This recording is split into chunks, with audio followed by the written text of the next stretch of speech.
தந்தையாம் கடவுளிலிருந்தும் மைந்தராம் இயேசு கிறிஸ்துவிடமிருந்தும் ஒன்றினராம் தூய ஆவியாரிடமிருந்தும் நமக்கு அருளும் அமைதியும் ஆற்றலும் அளித்தவதாக. தலைகளை தாழ்த்தி மாற்றாடுவோம்.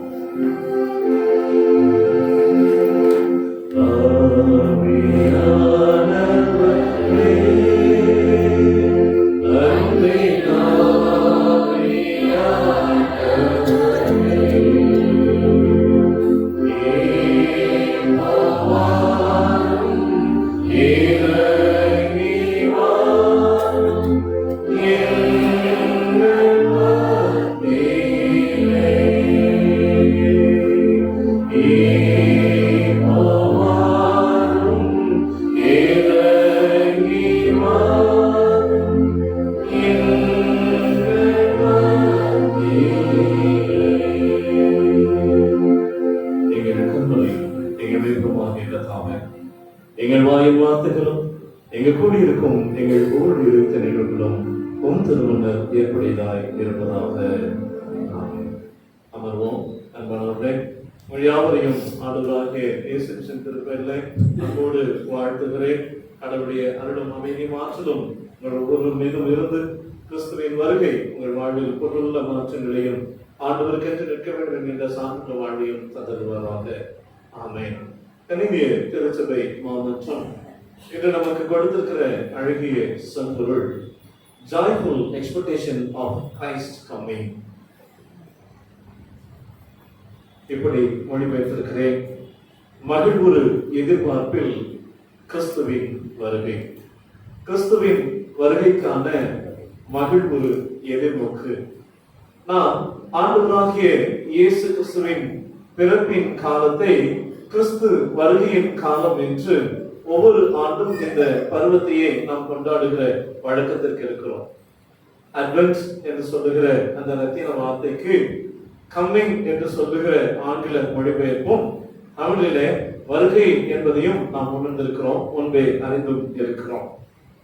இப்படியாய் ஒரு இறைவனாளர் சொல்லுகிறார், முதல் வருகையை முற்றாய் உணர்ந்திட இயலாமல் இரண்டாம் வருகைக்கு இனிதாய் காத்திருப்பது எப்படி? முதல் வருகையை முற்றாய் உணர்ந்திருந்தோம் என்றால் இரண்டாம் வருகையை இனிதே நாம் எதிர்கொள்வோம். இரண்டாம் வருகை குறித்து உலகம் முழுவதும் ஆர்வத்தோடு சிந்திக்க வேண்டும் அல்லது ஆவலோடு காத்திருக்க வேண்டும் என்று சொன்னால் இயேசு கிறிஸ்துவின் முதல் வருகையை நாம் அறிந்திருந்தோம் என்றால் அதற்குள்ளாக நாம் ஆழ்ந்து நிற்க முடியும் என்று இறையினாளர் ஒரு விளக்கத்தை தருகிறார். அன்பானவர்களே, இதுவரை இருந்த காலம் எப்படி இருந்தது, இனி எப்படி இருக்க வேண்டும் என்பதை குறித்து ஒரு தீர்க்க தரிசனமாக எதிர்காலத்தை குறித்த முன்னறிவிப்பாக இறைவாக்குகள் உரைக்கப்பட்டு அந்த இறைவாக்குகளின் நிறைவேறுதலாக கிறிஸ்துவின் பிறப்பை நாம் கொண்டாடி வருகின்றோம். எரேமியா இறைவாக்குகளும் கூட இப்படியாய் ஒரு அழகிய சூழ்நிலையில் அல்லது நம்பிக்கைக்குரிய சூழ்நிலையை விதைக்கின்ற ஒன்றாக இப்படி விதைக்கிறதை நாம் காண்கிறோம். எரேமியா தீர்க்கதரிசியின் புத்தகம் 33வது அதிகாரம் 11ஆம் திருவாக்கியம். இன்னமும் கழிப்பின் சத்தமும் மகிழ்ச்சியின் சத்தமும் மணவாளனின் சத்தமும் மணவாட்டியின் சத்தமும் கர்த்தர் நல்லவர், அவர் கிருபை என்றும் உள்ளது என்று சொல்லுகிறவன் சத்தமும் சோதர வழிகளை கொண்டு வருகிறவன் சத்தமும் கேட்கப்படும் என்று கர்த்தர் சொல்லுகிறார். எப்படிப்பட்ட சூழ்நிலை சொல்லுகிறார்?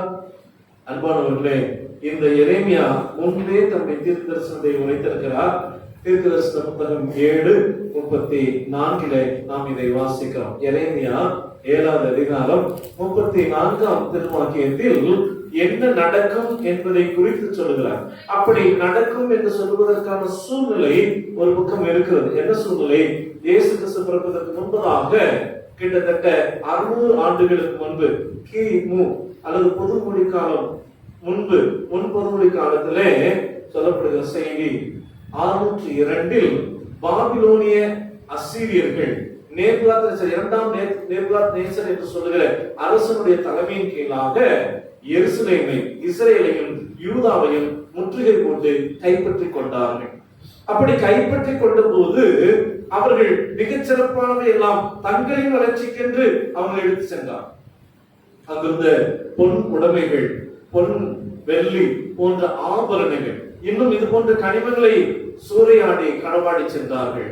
அது மாத்திரம் அல்ல, அங்க இருக்கக்கூடிய ஞானமுள்ள தேர்ந்த இளைஞர்களை தங்களுக்கென்று அவர் கொண்டு சென்றார். அப்படி கொண்டு சென்றவர்கள் தான் தானியேல், மிஷாவேல், அசரியா என்று சொல்லுகிற ஒரு பெருங்கூட்டம். அப்படி சிதறடிக்கப்பட்டவர்களில் ஒரு கூட்டம் எஸ்ரா, நெகேமியா போன்றவர்களாம் இருந்தார். இப்படி பல்வேறு நிலை சிதறடிக்கப்பட்ட சூழ்நிலையில் தான் அப்படிப்பட்ட நிலைக்கு நேராக வருகிற போதுதான் இதை ஆண்டவர் தம்முடைய இறைவாக்காக உரைக்கிறார். ஏன் இப்படிப்பட்ட சூழ்நிலைகள் நடக்கிறது? அப்படி நடக்கிறது என்பதற்கு முன்பு இவர்கள் கடவுளுக்கு கீழ்ப்படியாமல் போனார்கள். என்ன கீழ்ப்படியாமைதான் முதல் குற்றமாக கருதப்படுது. அந்த கீழ்ப்படியாமல் இருந்தால் ஏராளமான பாவங்கள் உருவாகின்றன. பல சமயங்களில் நமக்கு தெரியும் நாம் எப்படிப்பட்ட நிலையில கடவுளுடைய வாக்கை, கடவுளுடைய வழிநடத்துதலை நாம் உணர்ந்து கொள்கிறோம். ஏனெனில் கீழ்ப்படிய மறுக்கின்ற போது நமக்கும் கடவுளுக்கும் உள்ள உறவை அது அறுத்து விடுகிறதாக இருக்கிறது. இஸ்ரேலிய மக்கள் எப்போதெல்லாம் கடவுளுக்கு கீழ்ப்படியாமல் வழியை விலகி போனார்களோ அப்போதெல்லாம் அவர்கள் மீது கடவுளின் கோபம் பற்றி எறிந்தது. அப்படி கோபம் பற்றி எறிந்த போதெல்லாம் அவர்கள் பிற மன்னர்களின் ஆளுகைக்கு உட்படுத்தப்பட்டார்கள். பிறரால் அவர்கள் கைப்பற்றப்பட்டு அவருடைய உடைமைகள், அவருடைய உணர்வுகள் எல்லாம் சிதறடிக்கப்பட்டன. அப்படி சிதறடிக்கப்படுகிறது தான் இங்கே எரேமியா தீர்க்கதரிசி சொல்லுகிறார். 7வது அதிகாரம் 34ஆம் வசனம். நான் யூதாவின் பட்டணங்களிலும் எருசலேமின் வீதிகளிலும் களிப்பின் சத்தத்தையும் மகிழ்ச்சியின் சத்தத்தையும் மணவாளனின் சத்தத்தையும் மணவாட்டின் சத்தத்தையும் நான் என்ன செய்ய போகிறேன்? ஓயம் பண்ண போகிறேன். தேசம் பாழாம். எப்போதெல்லாம் கடவுளுக்கு விரோதமாக நாம் பயணிக்கிறோமோ, கடவுளுடைய சத்தத்தை கேட்டும் அந்த சத்தத்துக்கு செவிகொடாமல் வணங்கா கழுத்தவர்களாக நாம் இருக்கிறோமோ, அப்போது தேசம் பாழாம். நாம் எதை நிர்வகித்துக் கொண்டிருக்கிறோமோ அந்த நிர்வகித்தல் நம்மை விட்டு எடுத்துக்கொள்ளும். நாடு, இந்த நாட்டை நிர்வகிக்கின்ற ஆற்றல், அந்த நாட்டுக்கான எல்லா பொறுப்புகளையும் நாம் நிர்வகித்துக் கொண்டிருக்கின்ற போது கடவுளின் சத்தத்துக்கு செவி கொடுக்க மறுப்போம் என்றால் வேறொருவரின் ஆளுகைக்கு கீழாக நாம் சென்றுவிட ஆண்டவரே அர்ப்பணிக்கிறவராக இருக்கிறார்.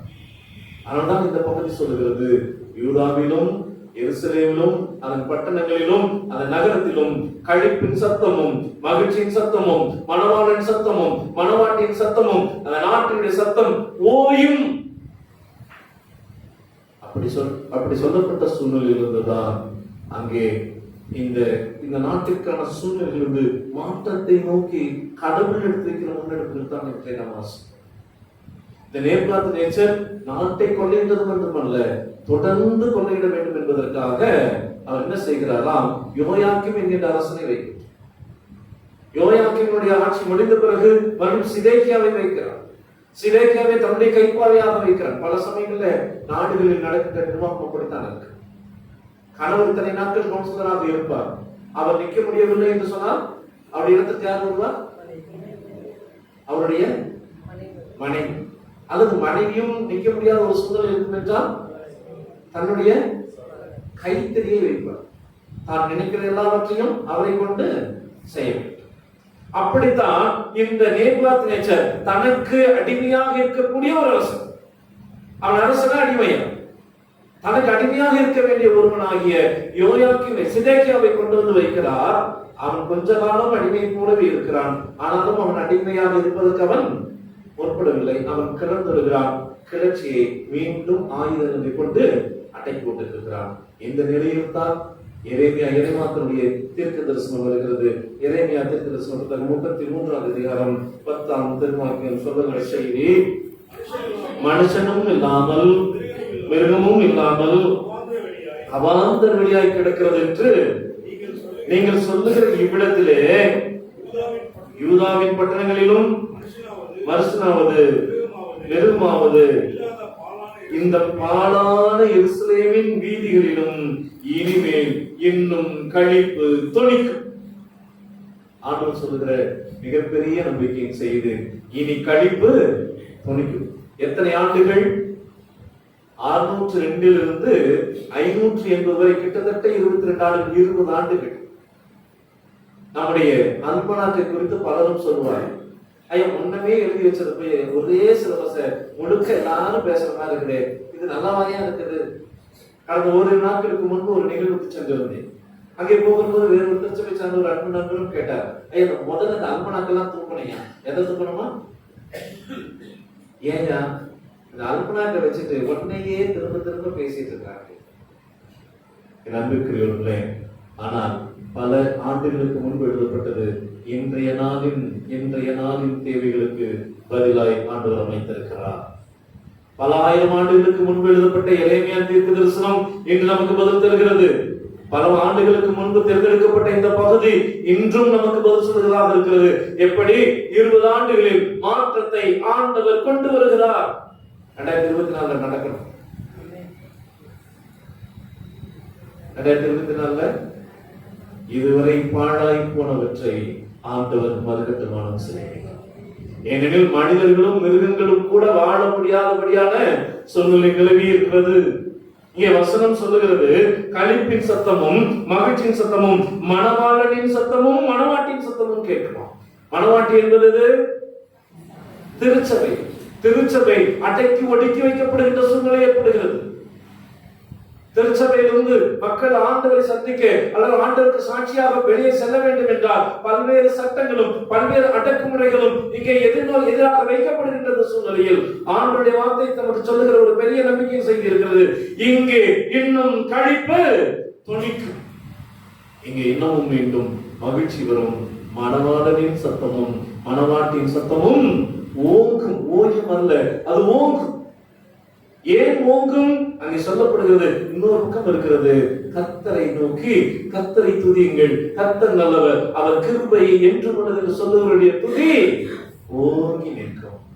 என் அன்புக்குரியவர்களே, திருச்சபையில் கடவுளுடைய துதி ஓங்கி நிற்க வேண்டும்.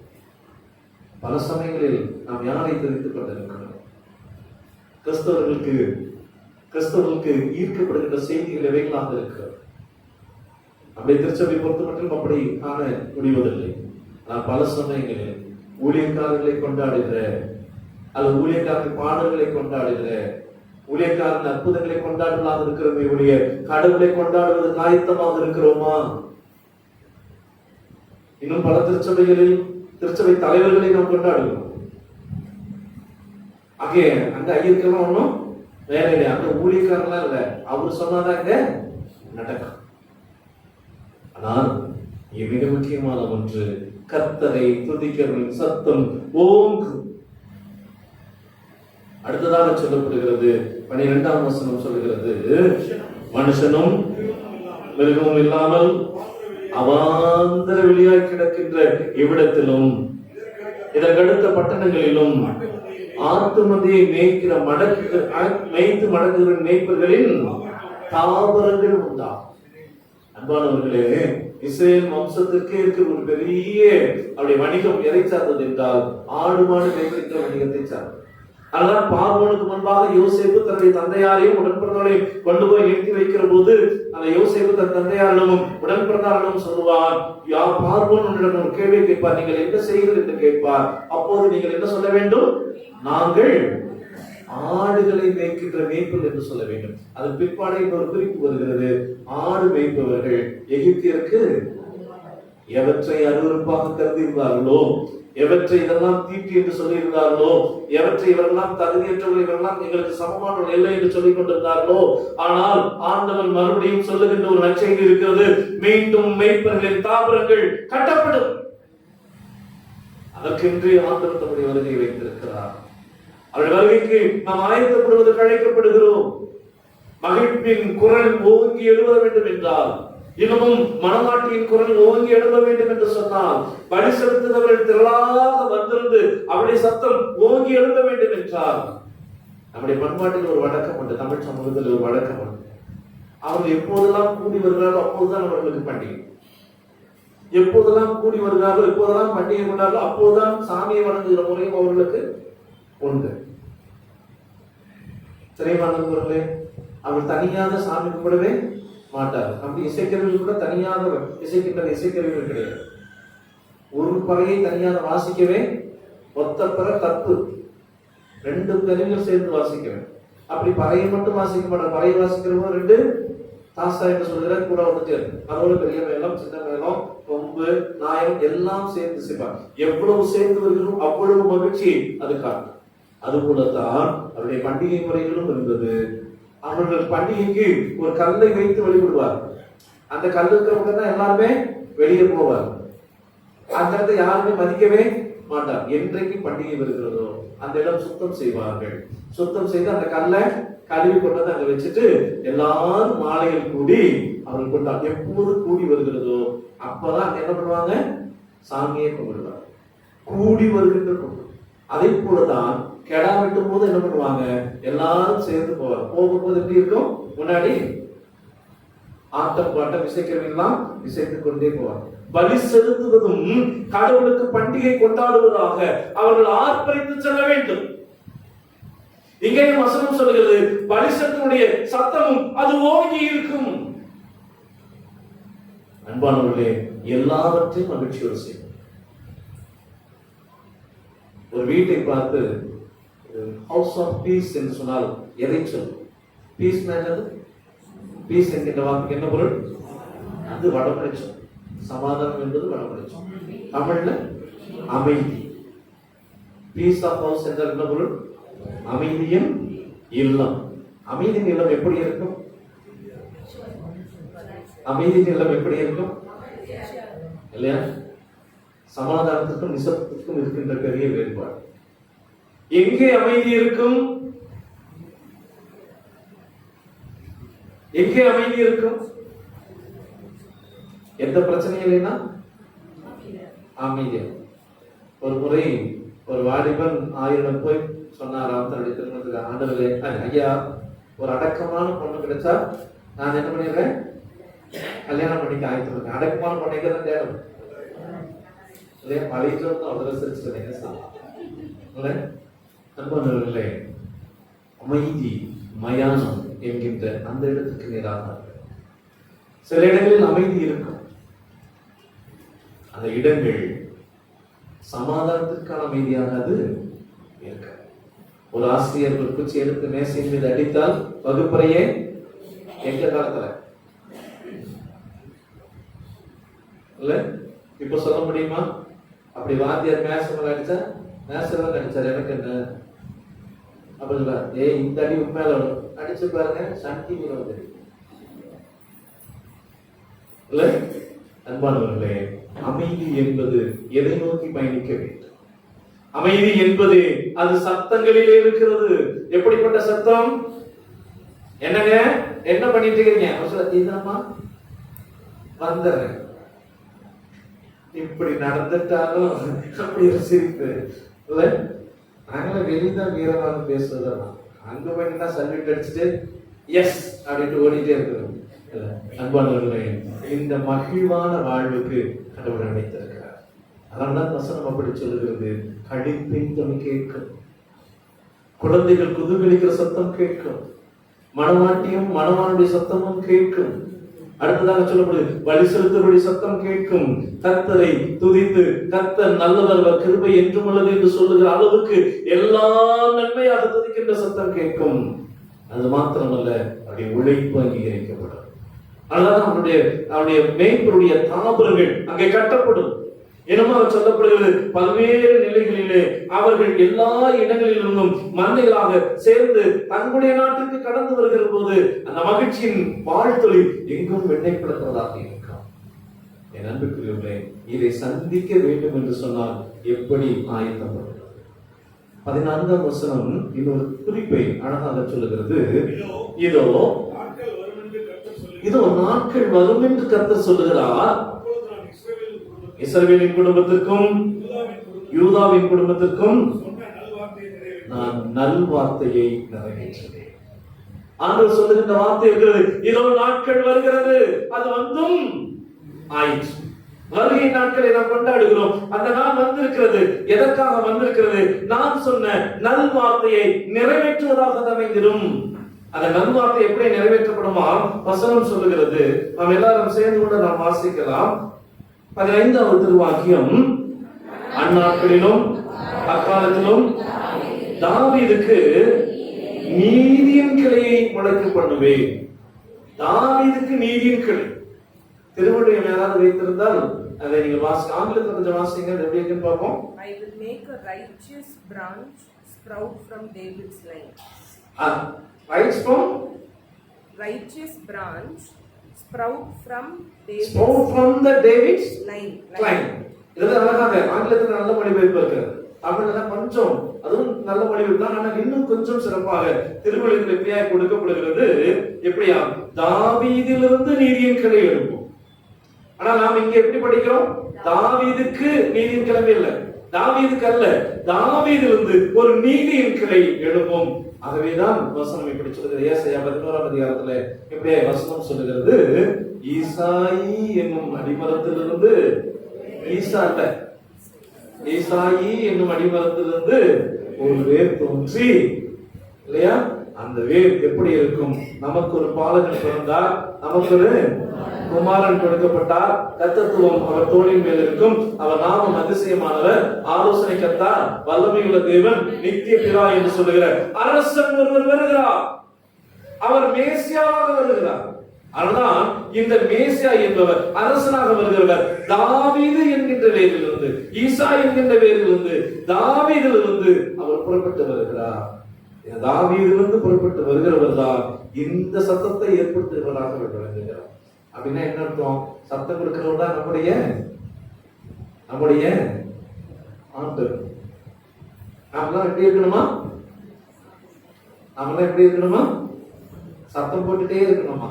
அந்த சத்தம் இல்ல, இல்ல, மகிழ்வின் வாழ்த்துறையோடு இருப்பதற்கென்று ஆண்டவர் அழைத்திருக்கிறார். எப்படி இந்த மகிழ்வின் வாழ்த்துறைக்கு நாம் ஆயத்தமாக? இந்த வாழ்த்துறையை நாம் பெற்றுக்கொள்வது என்பது அவ்வளவு எளிதாக நிகழ்ந்து விடாது. இதற்கென்று நம்மையே அர்ப்பணிப்பது என்பது அர்ப்பணிப்பில் சவால்களோடு நம்மோடு இடைபெறுகிறதாக இருக்கிறது. லூக்கா 1ஆம் அதிகாரம் 39 தொடங்கி 45 வரை இருக்கக்கூடிய பகுதியில் இதற்கான சவால்களை நாம் அறிந்து கொள்ள அழைக்கப்படுகிறோம். 1ஆம் அதிகாரம் 29ஆம் வசனம். லூக்கா 1:29. மரியாளோ தேவதூதரை கண்டு அவருடைய வார்த்தையினால் கலங்கி இந்த வாழ்த்துதல் எப்படிப்பட்டதோ என்று அவர் சிந்தித்துக் கொண்டார். ரொம்ப முக்கியமான ஒன்று, மிக ஆழமான ஒரு காரியத்தை இங்கே காண்கிறோம். யாரெல்லாம் கடவுளுடைய காட்சியை காணுகிறார்களோ அல்லது கடவுளுடைய எழுந்தலை காணுகிறார்களோ அவரெல்லாம் அடிக்கப்படுவார்கள் என்பது பழைய ஏற்பாட்டில் எழுதப்படாத நியதி. ஐயோ, நான் அதமானேன், பார்த்துட்டேன், என்ன ஆயிருவேன், ஆண்டவர் என்னை கொன்று விடுவாரு என்கின்ற பயம். ஆகவே மரியாள் இந்த தேவதூதனை பார்த்தபோது அவர் கலங்கி போகிறார். என் அன்புக்குரியவர்களே, மிக முக்கியமான ஒன்று, நாம் கிறிஸ்துவை இந்த உலகத்திற்கு கொடுக்க வேண்டும் என்று சொன்னால் சில சமயம் கொன்று போடுகிற சூழல் கூட வரும். நாம் ஆண்டவருக்கு அர்ப்பணிப்பவர்களாக இருக்க வேண்டும். நம்மை அர்ப்பணிப்பதற்கென்று ஆண்டவர் அழைக்கிறார். அந்த பயபக்தியோடு இருப்பதற்கென்று எதிர்நோக்குகிறார். இப்படிப்பட்டவர்களால் தான் கிறிஸ்துவை இந்த பூமிக்கு கொண்டு வர முடியும். நாம் எப்படி இருக்கிறோம்?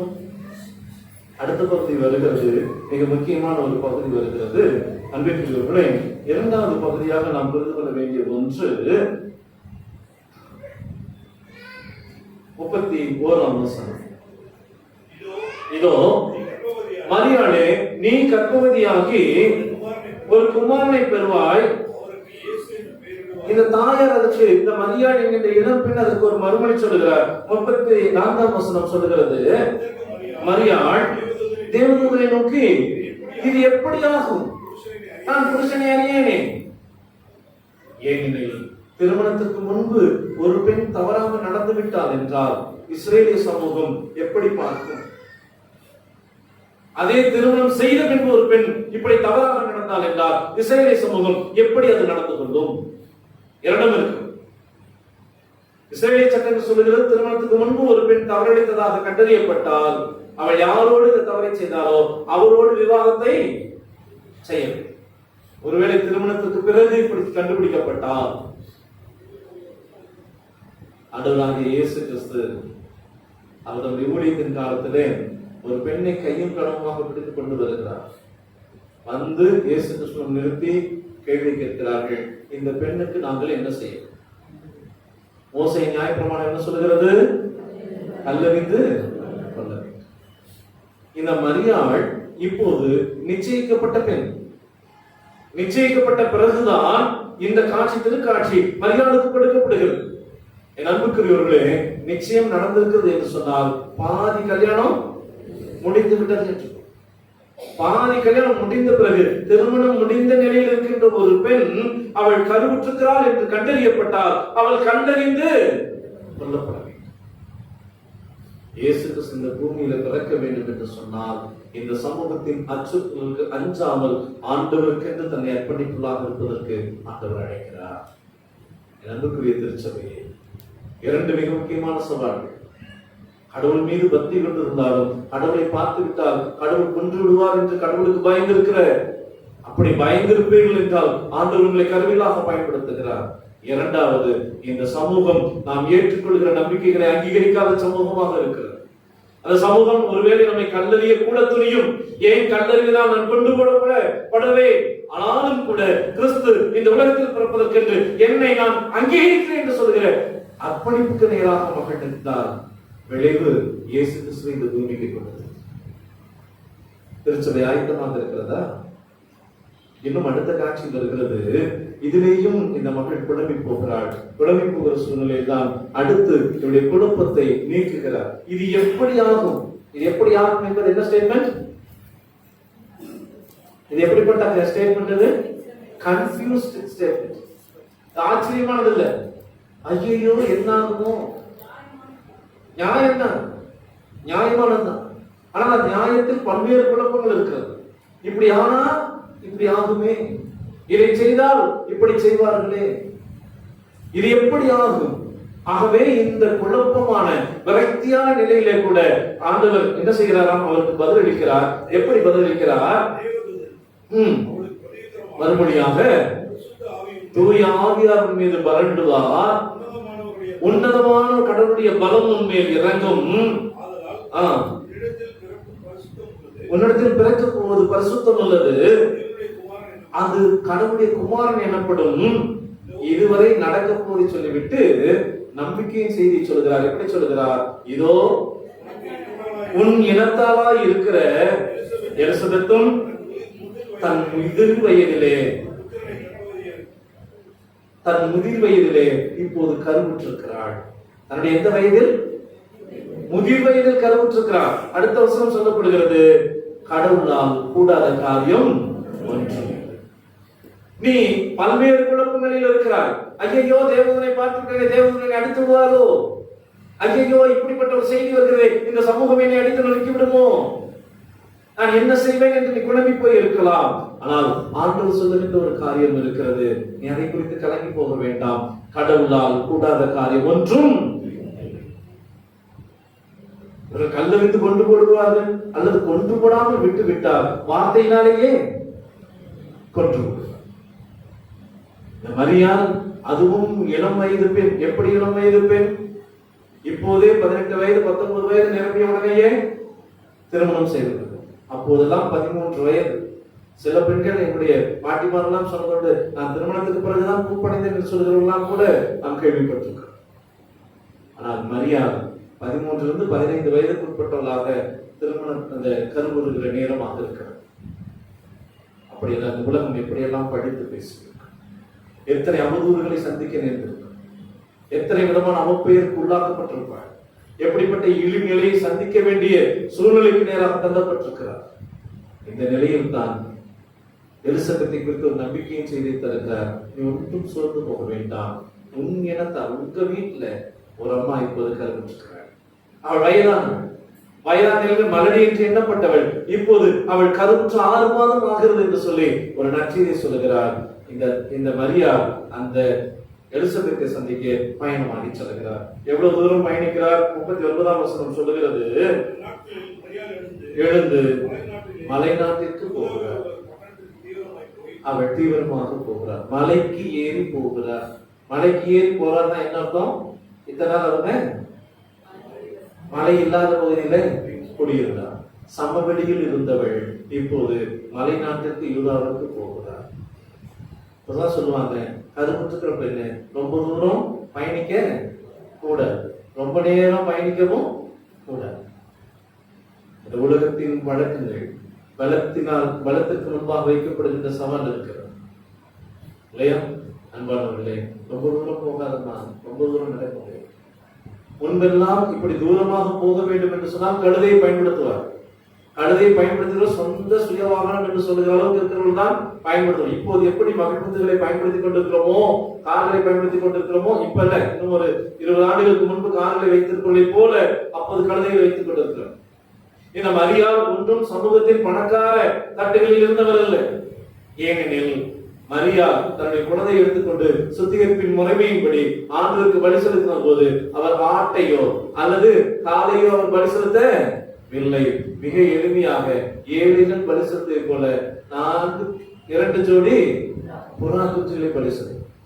ஆகவே இன்னமும் ஏழ்மையானவர். ஆகவே இந்த ஏழ்மையில் இருக்கக்கூடிய மரியா ஒருபோதும் வாகனத்தில் போய் எலிசபெத்தை சந்திப்பதற்கான வாய்ப்பு சொல்லுகிறார்கள். கலிலேயாவில் இருந்து இந்த மலைநாட்டுக்கு போவது கிட்டத்தட்ட 50 60 மைல் என்று சொல்லுகிறார்.